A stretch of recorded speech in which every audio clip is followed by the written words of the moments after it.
یقیناً آپ کے دماغ میں بھی یہ سوال آتا ہوگا کہ لوگ ملک چھوڑ کر کیوں جا رہے ہیں۔ قانونی اور غیر قانونی طریقوں سے ملک سے باہر جانے کی کوشش کرنے والوں کی تعداد میں کئی گنا اضافہ بھی ملک کی کرتا دھرتا طاقتوں کے لیے لمحہ فکریہ ہے۔ مجھے اپنے ملک سے محبت ہے، آپ کو بھی ہوگی۔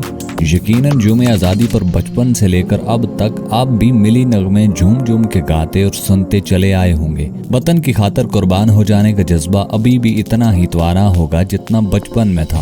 یہ اتنا ہی قدرتی ہے جتنا کوئی بھی جذبہ ہو سکتا ہے۔ اسی لیے تو جب کوئی ہم سے پوچھتا ہے کہ بڑے ہو کر کیا بنو گے تو ہم کہتے تھے ٹیچر، ڈاکٹر، پائلٹ، پولیس والا یا فوجی۔ لیکن ان سب میں کہیں بھی یہ بات نہیں آتی تھی کہ میں بڑا ہو کر ملک سے باہر چلا جاؤں گا اور وہاں سیٹل ہو جاؤں گا۔ ایسا کبھی لگتا ہی نہیں تھا کہ ایسا بھی سوچنا پڑے گا، بلکہ اس وقت تو یہ یقین بھی نہیں ہوتا تھا کہ جہاں جس گھر میں، جس محلے میں یا شہر میں پیدا ہوئے ہیں اس کو چھوڑنا پڑے گا۔ ہمیں لگتا تھا ساری عمر یہیں پہ رہیں گے اور یہیں پہ مریں گے۔ زندگی میں سب سے پہلی حیرت کا سامنا تب ہوتا ہے جب وہ گھر، محلہ یا شہر چھوڑنا پڑ جائے۔ کتنا ہی عرصہ تو پرانی جگہ کی عادتیں نہیں جاتی اور نئی جگہ ایڈجسٹ نہیں ہو پاتے۔ پھر پوری عمر کئی ایسی ہجرتوں سے واسطہ پڑتا رہتا ہے جن میں سے اکثر منچاہی نہیں ہوتی۔ زیادہ تر تلاش معاش ہی در بدر لیے پھرتی ہے، اور پھر ایک وقت آتا ہے کہ ترجیحات بدل جاتی ہیں، لیکن اپنے پہلے گھر کی یاد کبھی دل سے نہیں جاتی۔ اب سوال یہ ہے کہ جب اپنا گھر، اپنی جگہ اور شہر اس قدر عزیز ہوتے ہیں تو کوئی کیوں انہیں چھوڑ جاتا ہے؟ گاؤں کی یاد میں صفے کالے کرنے والے گاؤں واپس جا کر بس کیوں نہیں جاتے؟ وطن کی یاد میں آنسو بہانے والے وطن سے جاتے ہی کیوں ہیں؟ یہ اور ایسے بہت سے سوال ذہن میں کلبلاتے ہیں، لیکن پوچھے اس لیے نہیں جاتے کہ ان کے جواب ہم بھی جانتے ہیں۔ کوئی چھوٹے شہر سے بڑے شہر کی طرف سفر اس لیے کرتا ہے کہ چھوٹے شہروں میں روزگار نہیں ملتا، سہولیات ویسی نہیں ہوتی۔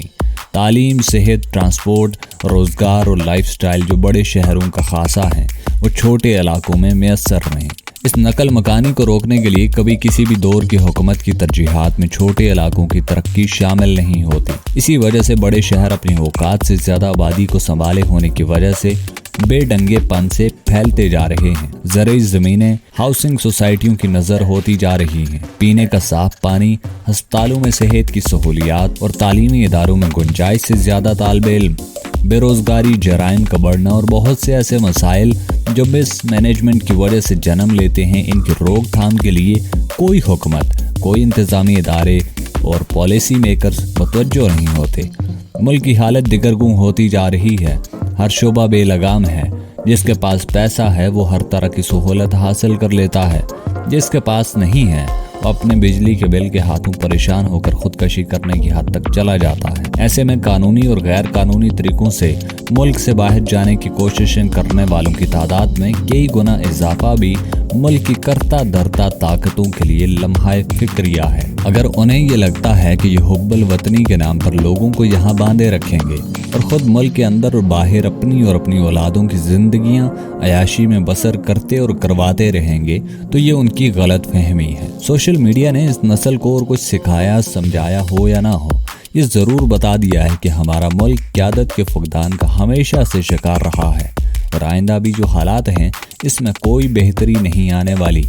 کرپشن، رشوت، سیاسی عدم استحکام اور انتہائی تیزی سے خراب تر ہوتی ہوئی ملک کی مجموعی معاشی حالت اب ان سے ڈکی چھپی نہیں، تو وہ کیوں نہ اپنے گھر کو، اپنے وطن کو چھوڑ کر کسی ایسے دیس کا رخ کریں جہاں اتنی محنت کی جتنی وہ یہاں اپنے ملک میں کرتے ہیں، اس کے بدلے میں انہیں نسبتاً محفوظ، آزاد اور مستحکم معاشرہ زندگی گزارنے کے لیے ملتا ہو۔ ایسے میں اس طرح کے بھاشن دینا کہ گھر کی خاطر 100 دکھ سہ لیں گے، گھر تو آخر اپنا ہے، بے سود ہے کہ معاشی طور پر خوشحالی جس جگہ میسر ہو، انسان وہیں رہنے کے جتن بھی کرتا ہے اور اسے اپنا گھر بھی سمجھنے لگتا ہے۔